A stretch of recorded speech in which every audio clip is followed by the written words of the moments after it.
hope of faith. So we can scream at a basketball game, we can scream at a concert, we can scream at the casino and scream over a lottery ticket. Why not come into the Lord's house and open up your mouth and holler, Lord, I need you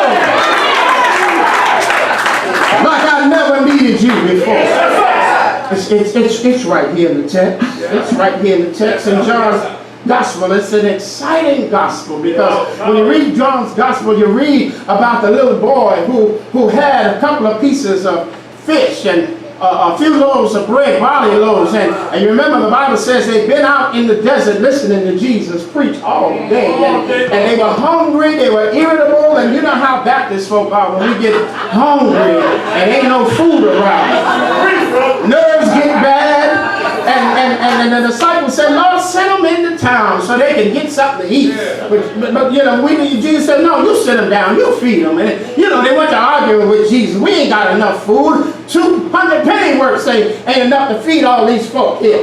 Jesus said, you remember the story. He made them sit down, he fed them 12 baskets of food left over because God is in the habit of making ways out of no way. Amen. Amen. And they read in Mark's Gospel about when they went out on the sea. Jesus told them, meet me on the other side. And you remember they got into the boat and they went out, and then all of a sudden a great storm came. And Jesus came walking on the water. And when they saw him, they thought it was a ghost. And Jesus said, no, be still. It is I. Everything's good. Everything's good. And then you remember he spoke 3 words and everything was all right. And every now and then just one word from the Lord will change things. Just one word of the Lord will make a difference in your life. Just one word of the Lord, I don't care how it looks today, one word from the Lord will turn your situation upside down. And Jesus just spoke 3 words. Peace, be still. Yeah, there's some Bible folk in here. And then there's another story in Mark about this woman that had an issue of blood for 12 years. You know the story. That she said, if I can just make my way to Jesus, everything will be all right. If I can touch but the tassels of his garments, I shall be healed. The Bible says she heard about Jesus and makes her way through the crowd to get to him. And all of a sudden, Jesus stops and says, somebody touch me. And you know, the disciples that they're around today and had today's language, they say, well, wait, Lord, wait, hold up, Lord, real talk, Jesus. Everybody touching you right now, Lord. You know, you got a whole lot of folk moving in here, so let's just keep it moving, Lord. Real talk. But then Jesus will come back now, bro, man. Let me tell you something. There's a whole lot of folk around me, but somebody touch me. You remember the Bible says that the woman came and fell before him, crying, saying, it was me. And what that shows us, my brothers and my sisters, is that just because a lot of people around you, that don't mean they with you. So by the time we get to chapter 10, Jesus is on his way to Calvary. And as he's on his way to Calvary, Dr. Taylor, he went through Jericho with his disciples. And a great number of people, and the text says, there was a blind man on the outskirts of the city. When Bartimaeus hears that it's Jesus, he turns up the volume and starts screaming, Jesus, thou son of David, have mercy on me. And the people around him shockingly tell him, be quiet. Chill out, man. Hold your peace. Isn't it amazing how many people think you're overdoing it when you need God? But the truth of the matter is, when God is the only one that can make a way for you, instead of them trying to make you shut up, they need to help you raise up your prayer. Bible says he cries all the more, and Jesus stands still and calls this blind man to himself. Now, Jesus asked him a psychological question that has biological ramifications. He says, what do you want me to do for you? And he says, Lord, I just want to receive my sight. I just want to see, that's all, Lord. And Jesus doesn't touch him. Jesus doesn't put a prayer cloth on him. Jesus doesn't pour no oil on him. And for those of you who are prayer cloth minded, oil dripping, slapping you upside the head kind of folk, that's all right if that's what you need. But I stop by to let you know when God get ready, he don't need none of that.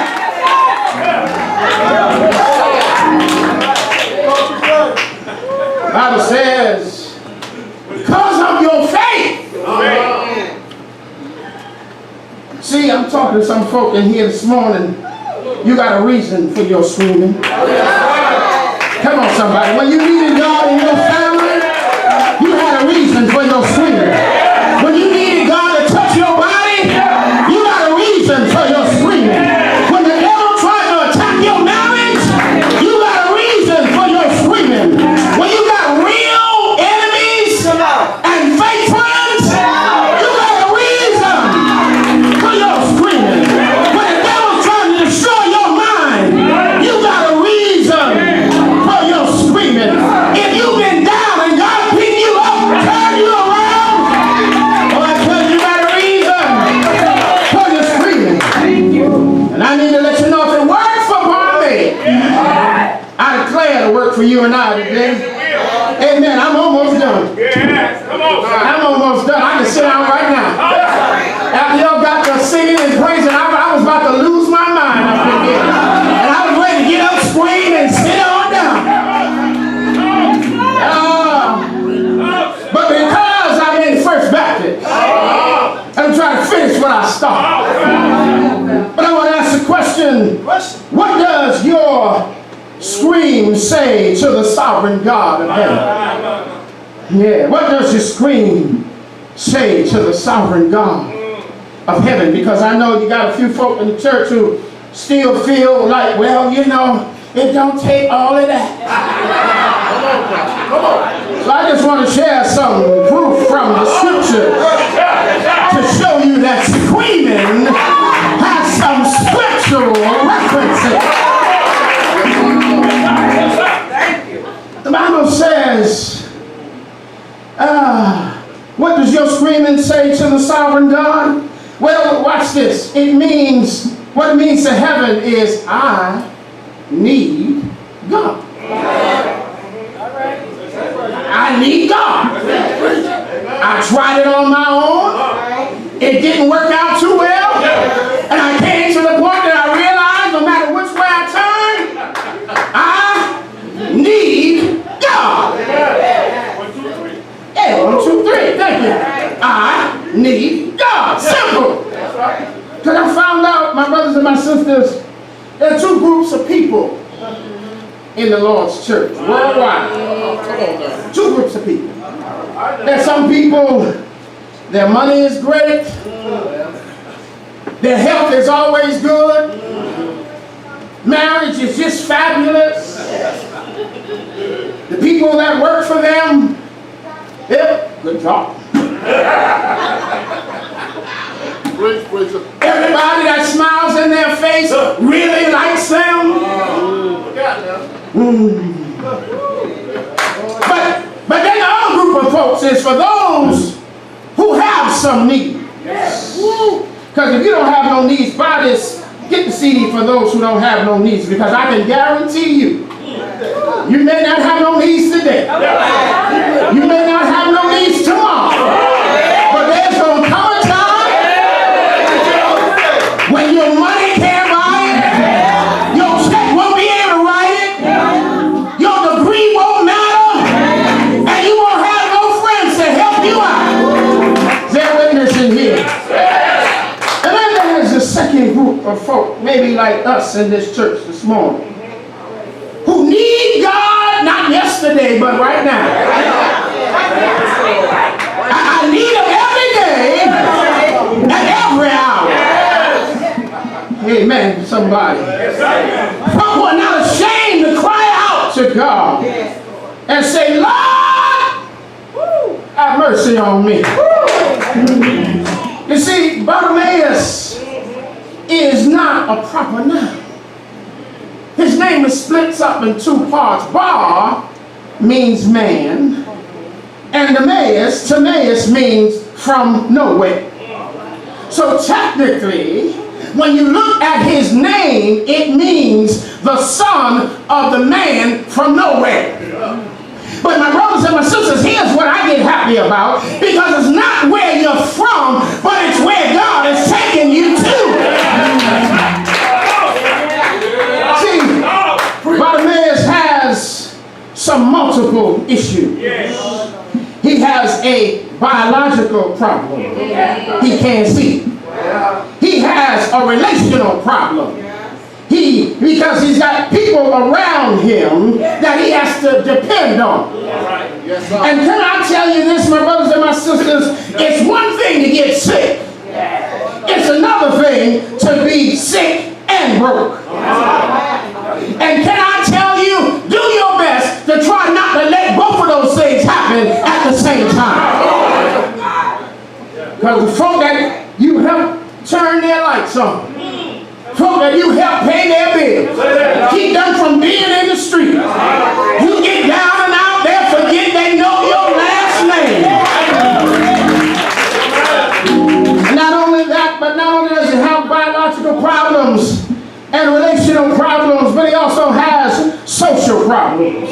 Because he's stuck with people bringing him everywhere he needs to be. And then he has a spiritual problem. Because he's complaining and having a pity party, talking to God, saying, God, I've been calling on you. I've been fasting and praying. I've been waiting on you. And you still haven't showed up yet to fix my situation. Anybody ever been there? You've been praying. You've been calling to God. You've been coming to church faithfully. You've been waiting on the Lord. And it seems like God still hasn't shown up yet. You heard Pastor preaching about how God will make a way out of no way, but ain't no way for you being made yet. So what do you do? What do you do? Blind Bartimaeus, even though he can't see, his ears are good, and his mouth is in good shape. See, Bartimaeus knows how to get a prayer through. He uses what works until he gets what he wants. He can't see, but he can hear and he can talk. So he listens well and hollers loudly. And I believe there are a few folk in here who understand and refuse that you're not going to let nothing stop you from getting what you need from the Lord. Those who can tell somebody, I may not have money, but I know how to holler. I may not have good health, but I know how to holler. I may not have the job that I want, but I know how to holler. I may not have the friends that I thought they were, but the God that I serve promised me I'll be a friend that's sticking closer than a brother. Every time you walk in the doors of the church, I believe that there are some people on every pew who need God. And you know you need God when the problems that you got no human solution will be able to take care of it. You know you need God when you're down to your last $20. And it's in the middle of the month. And you got more month coming. But God, you need God to step in and make that $20 stretch like it's a $50. I have a witness in the house. You know you need God when the devil's trying to pull you back into a lifestyle that God delivered you out of. You know you need God when you take one pill for one thing, and then that pill messes with another pill for something else. You know you need God because if God don't show up in your situation today, right now, you don't know what you're going to do. But you know, I love the text because the text says that when Jesus was passing by, rather he just stopped, stood still, and looked his way. Yes, sir. Yes, sir. Yes, sir. And when God takes the time to stop long enough to stand still and look your way, then you can be of good cheer because you know help is on the way.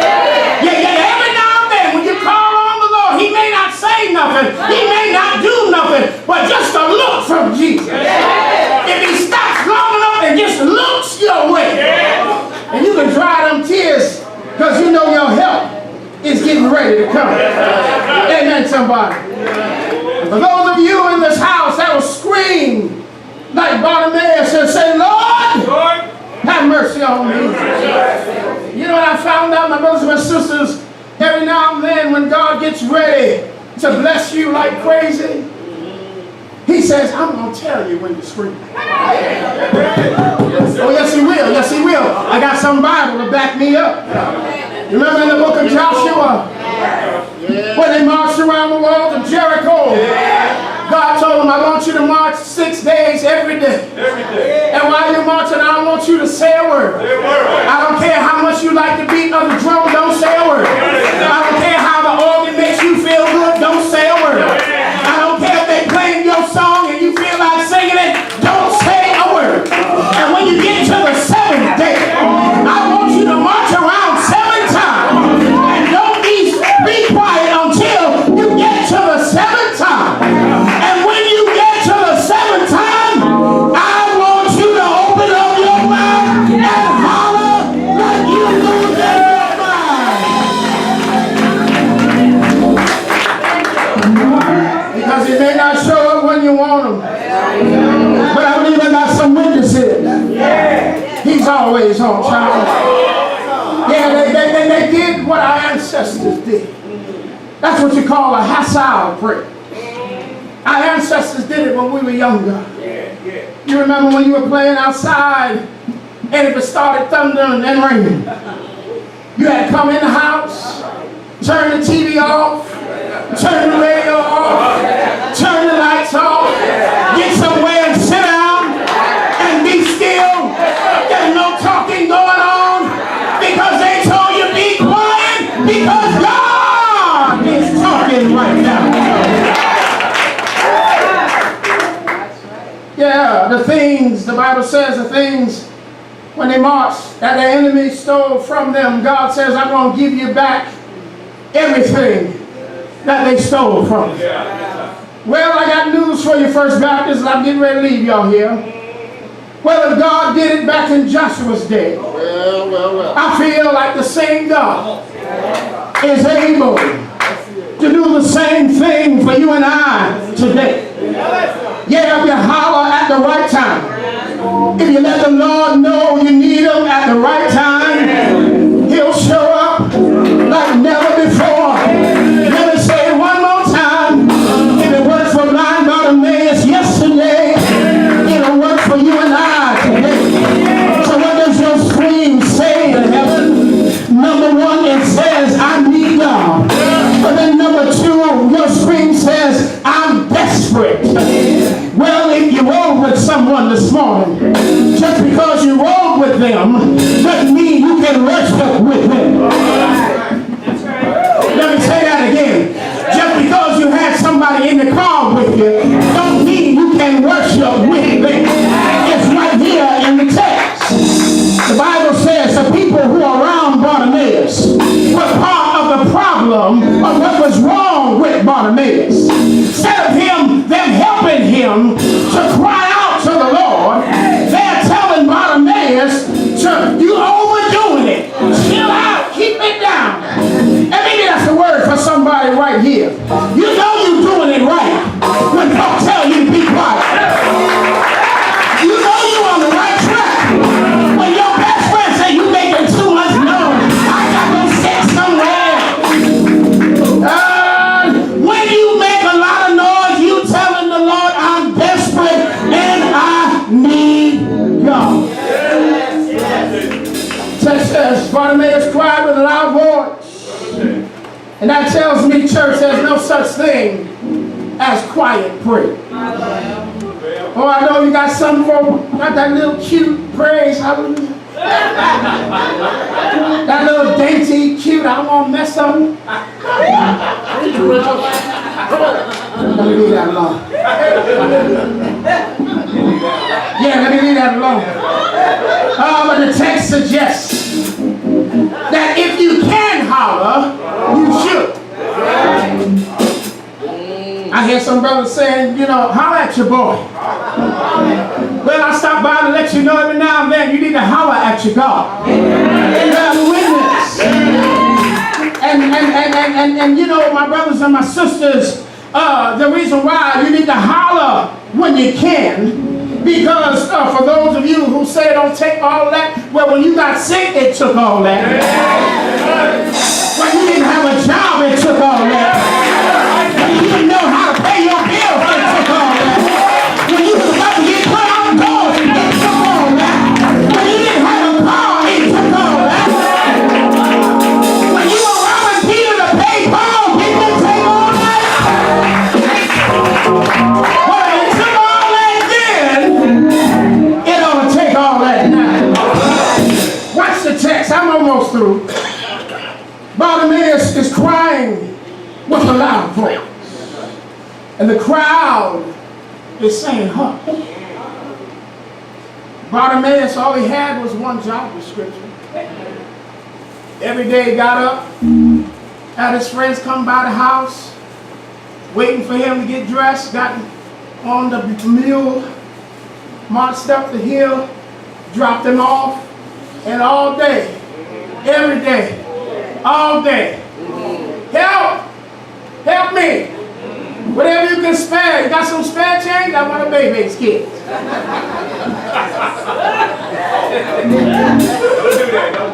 I'm sorry, that slipped.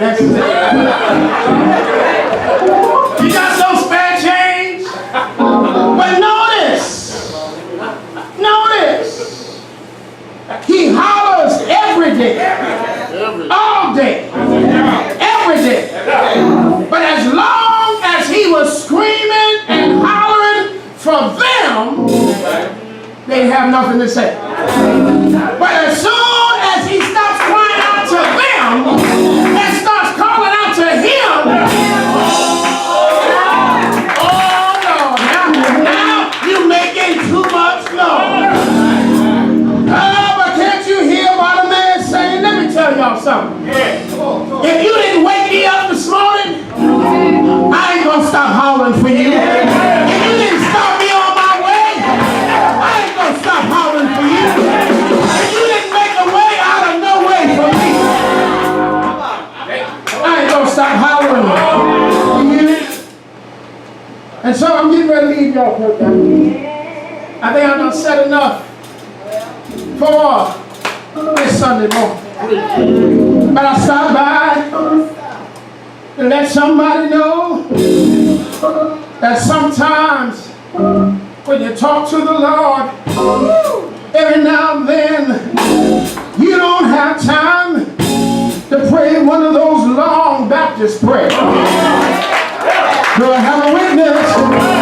Every now and then when you get your back up against the wall, you don't have time to tell the Lord one of those long, drawn-out Baptist prayers.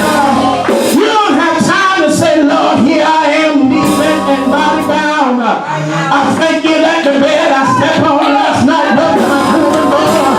You woke me up and touched me with the finger of love.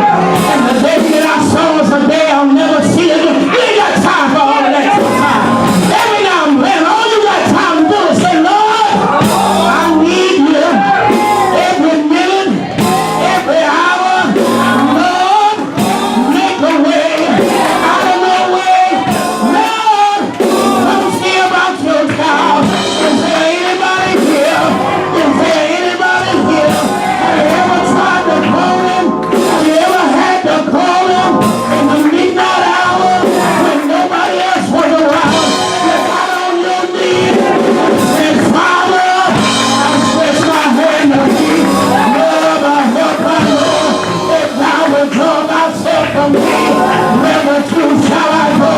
The Bible says, Bartimaeus called the Lord, called him by his name. There's something about that name. There's something about that name.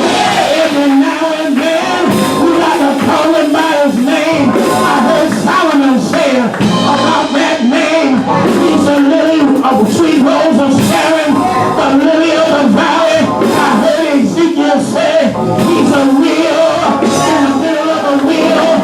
He's a bright and morning star. Yes, he is. Do you know that name? Won't he make a way out of no way?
Pastor Taylor, my friend and my brother. Yes, Lord. Thank God for our friendship. Thank God when we first got acquainted. It was your 15th pastoral anniversary. And I've been here for 15 of the 31 years. I thank you for sharing with me as pastor to pastor, my big brother. I've needed a shoulder to cry on many a day. And I thank God you were there. Thank you. There were times when I was ready to throw in the towel. But I thank God for placing James and Rev.Butler in my life. Thank you, my brother. So I'm going to try to do this for you. I pray that God continues to bless you and keep you. But after 31 years, every day hasn't been Sunday. Every day hasn't been anniversary. In the midst of it all, in the midst of your enemies and your frenemies, God has kept you. Yes, He has. Yes, He has. And every now and then I can imagine you stealing away and saying something like this to the Lord. Though the storms keep on raging in my life, and sometimes it's hard to tell the night from day. Oh, that hope that lies within is reassured as I keep my eyes upon the distant shore. I know He saved me through that blessed place He has prepared. But if the storm don't cease, and if the wind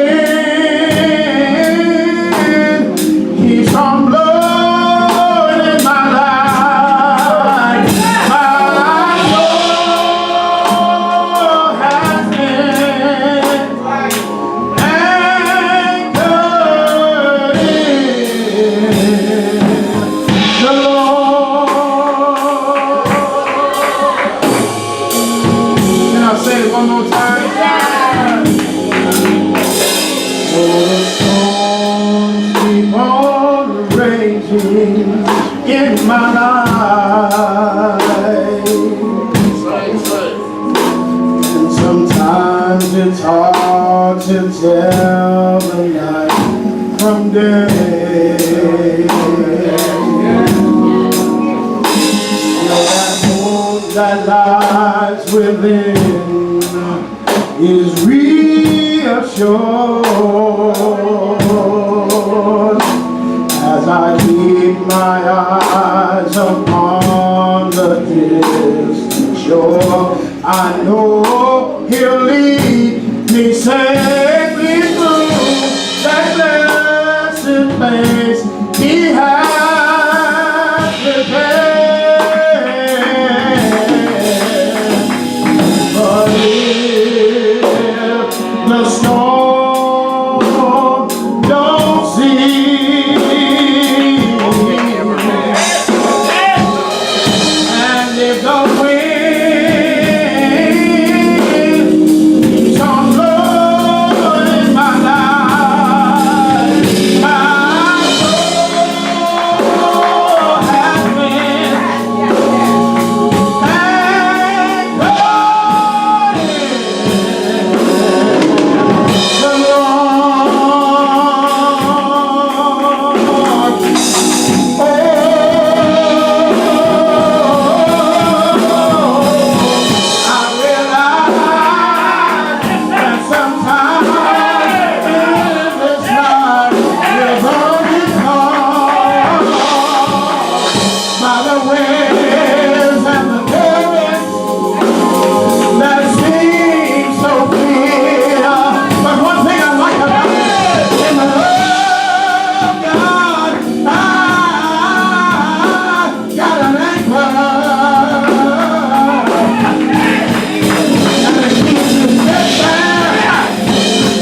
from the start.